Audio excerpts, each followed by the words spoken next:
কিছুক্ষণের মধ্যেই শুভেন্দু অধিকারী তিনি আসছেন বাংলাদেশ হাই কমিশনে। বাংলাদেশ হাই কমিশনারের সঙ্গে দেখা করতে, তার অন্যতম কারণ যেভাবে দীপু দাসকে খুন করা হয়েছে বাংলাদেশে, তার বিরুদ্ধে কি পদক্ষেপ নেওয়া হয়েছে এই সমস্ত বিষয়ে জানার জন্য এবং ডেপুটেশন দেওয়ার জন্য তিনি আসছেন।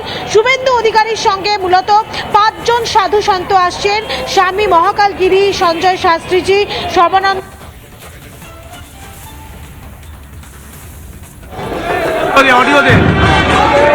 হ্যালো,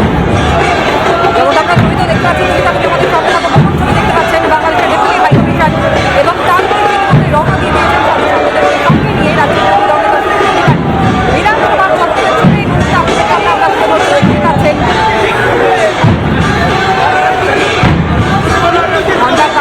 নিশান নিয়ে আজ বাংলাদেশের ডেপুটি হাই কমিশনে সাধু সন্তরা বাংলাদেশে যেভাবে নির্মম অত্যাচারের মুখোমুখি হতে হচ্ছে, সেখানকার হিন্দু ভাই বোনেদের যেভাবে নিঃশব্দতার সঙ্গে তাদেরকে খুন করা হচ্ছে, তারই প্রতিবাদে আজ আরও একবার পথে সাধু সন্তরা। বাংলাদেশের ডেপুটি হাই কমিশনে আজ শুভেন্দু অধিকারী, রাজ্যের বিরোধী দল নেতা, তিনি যাচ্ছেন। বেগবাগানের ছবি এই মুহূর্তে আপনাদের সামনে আমরা তুলে ধরছি। অনুপম আমার সহকর্মী এই মুহূর্তে আমার সঙ্গে সরাসরি রয়েছে। অনুপম,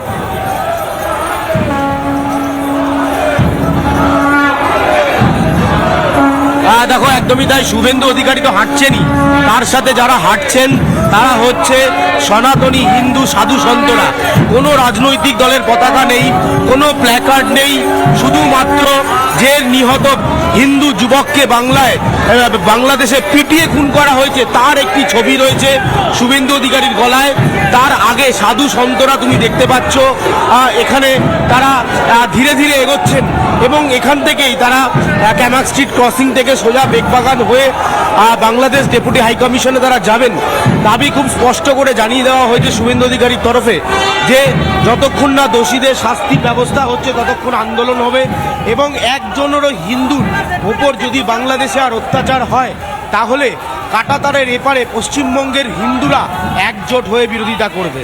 তো নিঃসন্দেহে এই বিরোধিতা চলবে এবং তীব্র নিন্দা জানানো হচ্ছে। বাংলাদেশের ঘটনার পর বাংলাদেশ থেকে যে ছবি গোটা দেশ গোটা বিশ্বের কাছে ছড়িয়েছে, তারপর নিন্দার ঝড় উঠেছে।